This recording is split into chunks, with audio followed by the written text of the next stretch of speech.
Hello, my name is Jenny, and today I'm going to be taking you through the domestication of the dog. There is an interesting and long history to how this animal came to be humans' best friend.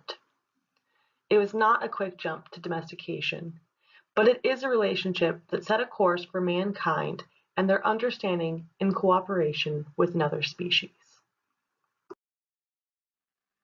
The domestication of the dog is thought to have come about around 15,000 BP, and possibly as long as 40,000 years ago. The dog was the first truly domesticated animal. Although it is unclear exactly when the dog was domesticated, there exists an abundant amount of evidence that it was a very long time ago. For example, archaeologists found burial sites from 13,000 BP where humans were buried with dogs and dogs were buried with their bulls, indicating a close relationship between human and dog had already formed. Another example comes from cave paintings located in northeast Chad from 8,000 years ago, showing the close relationships dogs shared with humans. The cave paintings enable us to understand what was happening during this time period, and the fact that dogs were painted in such close proximity to people shows their importance. To understand the domestication of dogs, we first must look at the wolf. All dog breeds present today can be traced back to the wolf.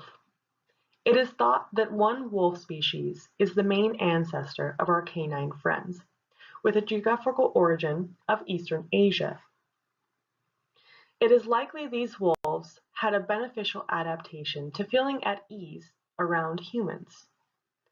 This adaptation enabled both wolf and human to survive and spread their genes. This also encouraged selective breeding by humans, thus began the variations of the species we see today. From there, the dog spread to other parts of the world by following humans.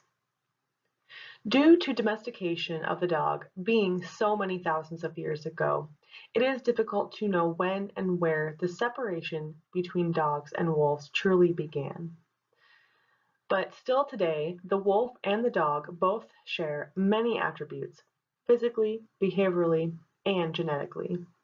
In fact, wolves and dogs are still so genetically similar, they can successfully reproduce fertile offspring, something not commonly seen even between closely related species. Asian wolves were much different than their European and North American relatives.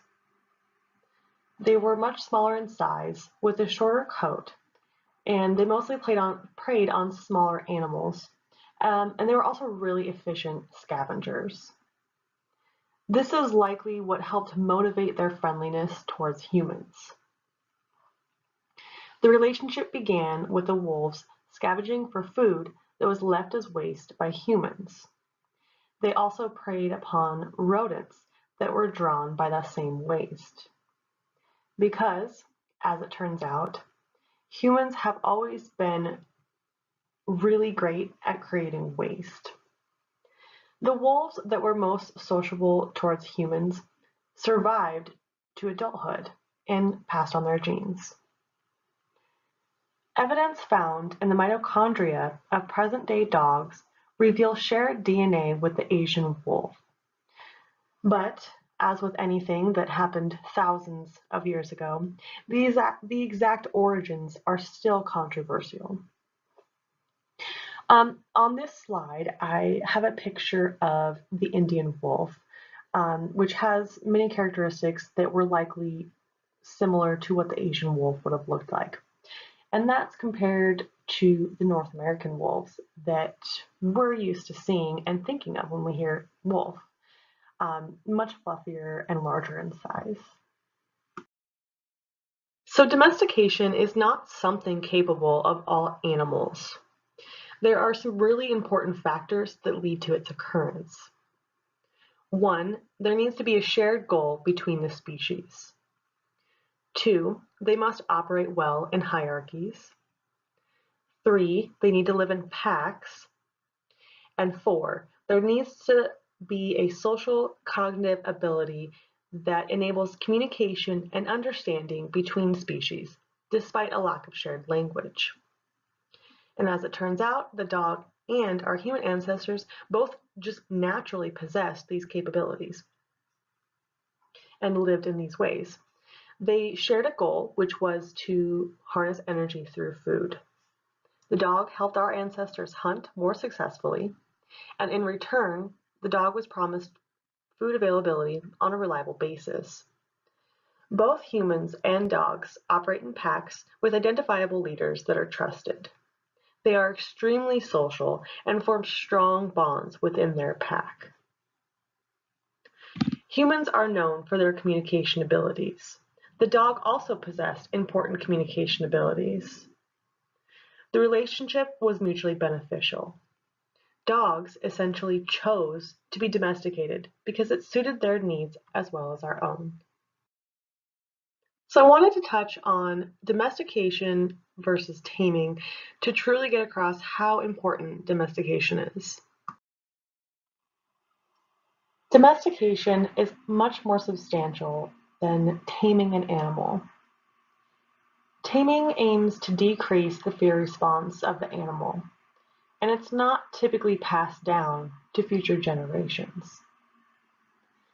Domestication is only possible in certain species because it requires a cooperation from both humans and the species. It is an adaptation that's passed down to future generations. So there must be an understanding of trust and teamwork between them. The dog was most likely domesticated to help our ancestors hunt, and it's believed to have happened around the time that megafauna was present. Megafauna is described as any animal that's 97 pounds or more. So the dog would help take down these very large animals. But no matter the reasoning, the dog was used to better focus our energy. And this is something that is still practiced to this day. Training a dog takes time and energy, but the amount of energy that's saved later on is tenfold. And this goes both ways. The dog may have to expel much more energy at our expense, but he then saves energy by not having to look for shelter, food, or protection. It's mutually beneficial. The dog was domesticated to perform work, but to accomplish this, it was easier to also make them our friends. The dog originally had the duty of aiding in hunting and protecting its territory. They are energetic and intelligent, which are great characteristics for learning. But a lot can be attributed to the pack mentality of the wolf. It has allowed us to build up our relationships with the dog. It allowed them to extend their protection to humans and for better communication and trust while hunting, which resulted in more successful hunts. This has enabled a strong bond between human and dog that is carried on for thousands of years. Dogs began by guarding campsites and assisting with hunting. Naturally, they moved on to guarding our homes and our livestock, and hunting small rodents and pests to keep them out. They also helped keep us warm. They carried us to our destination in the form of sled dogs, herded livestock, and even provided us with food. Although this is an action condemned in many countries, including the US, it is still practiced in some countries today.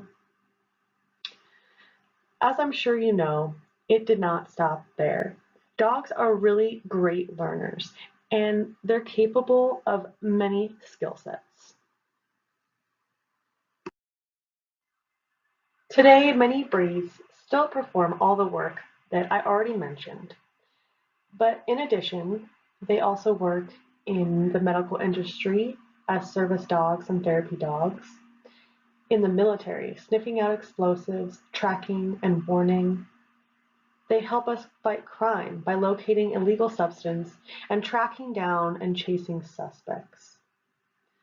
Dogs are used to search for people that have been lost in, say, an avalanche or a building collapse. In 2001, Ground Zero had hundreds of dogs searching for survivors. And these dogs also provided comfort to the men and women that were searching beside them. Probably the jobs dogs are best at is being our companion. In many cases today, they require us to expel more work at their expense. But now that we have improved our ability to provide our own energy, that's perfectly fine with the majority of people. The dog is very useful to humans because of the work they can perform. But what exactly is it about them that makes them do so well? Well, a lot can be attributed to their senses. Dogs have a great sense of smell due to the closely packed sensory cells in their nasal membrane. A dog's nose contains 125 million to 300 million olfactory or smell receptors, depending on the breed. This is compared to humans, which only contain about 5 to 6 million olfactory receptors. A dog's ears are independently mobile, allowing them to hear in multiple directions. They also can hear at both higher and lower frequencies than humans, and at a rate much faster than our own.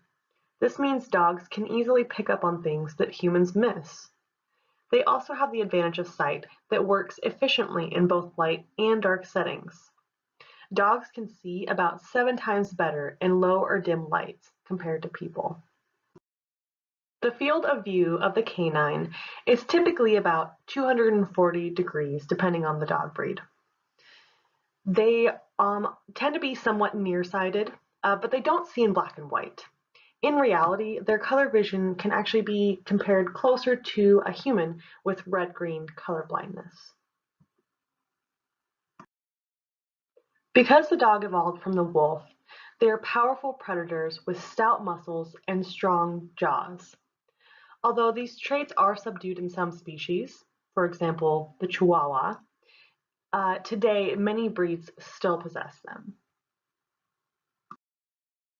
Currently, about 73.9 million dogs are owned in the United States alone. They are now often bred to be our companions and to possess features based off of cuteness alone.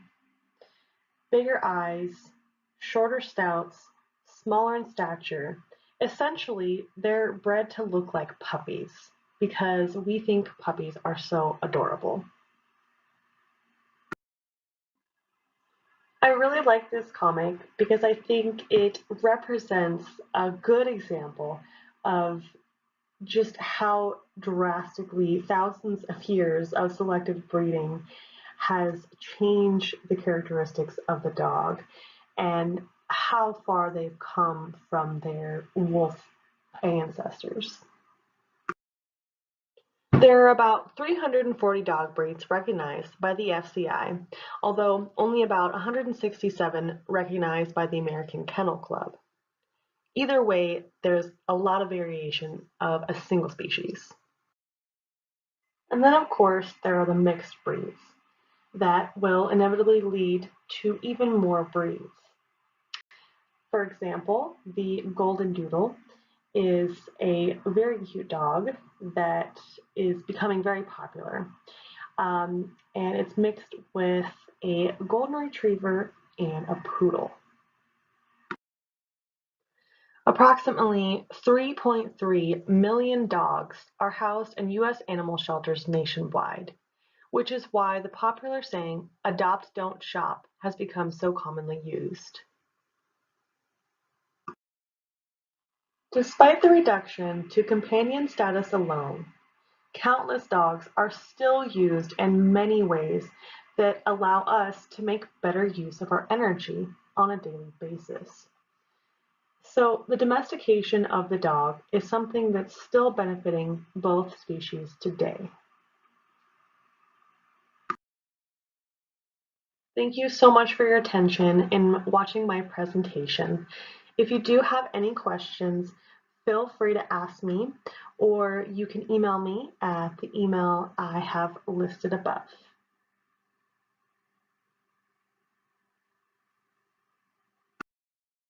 Lastly, I wanted to show off a picture of my dog.